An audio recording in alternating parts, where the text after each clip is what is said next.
Hello friends, இன்றைக்கி வந்து சூப்பரான ஒரு நெய் சோறு தான் வந்து நம்ம செய்ய போகிறோம். இது தேங்காய் பால் ஊற்றி செய்யறதுனால ரொம்ப டேஸ்ட்டாக இருக்கும், ரொம்ப சூப்பராக இருக்கும். வாங்க எப்படி செய்யறதுன்னு பார்க்கலாம். ஃபஸ்ட்டு இதுக்கு வந்து ஒரு குக்கரை ஹீட் பண்ணிக்கோங்க. அதில் வந்து நான் தேவையான அளவு நெய் சேர்த்துருக்கேன். அது கூடவே கொஞ்சமாக தேங்காய் எண்ணெய் சேர்த்துருக்கேன்.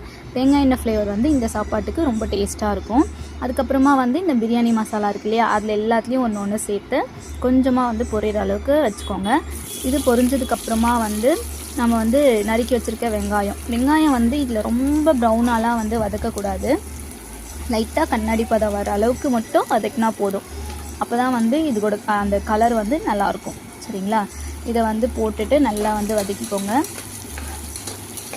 இது கூடவே வந்து நான் ஒரு 2 பச்சை மிளகா வந்து கட் பண்ணி சேர்த்துருக்கேன். ரொம்ப இது பண்ணக்கூடாது. அது கூடவே ஒரு 4-5 முந்திரி பருப்பு, 2 ஸ்பூன் போல் இஞ்சி பூண்டு பேஸ்ட்டு, அதுக்கப்புறம் ஒரு பழுத்த தக்காளியை இந்த மாதிரி ரொம்ப மெலிசாக கட் பண்ணி சேர்த்து நல்லா வதக்கிக்கிறேன். அதுக்கப்புறம் இது கூடவே கொஞ்சமாக வந்து தயிர் சேர்த்துக்கோங்க. தயிர் சேர்த்து நல்லா வதக்கினதுக்கப்புறமா ஒரு கைப்பிடி வந்து புதினா, ஒரு கைப்பிடி கொத்தமல்லி, இது ரெண்டுத்தையுமே சேர்த்து நல்லா வதக்கிக்கோங்க. கொஞ்சமாக வந்து நான் கரம் மசாலா சேர்த்துருக்கேன். அது கூட வந்து நம்ம அரிசி அளந்த டம்ளரில் நான் வந்து 1 டம்ளர் பாஸ்மதி ரைஸ் சேர்க்குறேன். அதுக்கு 1.5 டம்ளர் தண்ணி சேர்க்கணும்.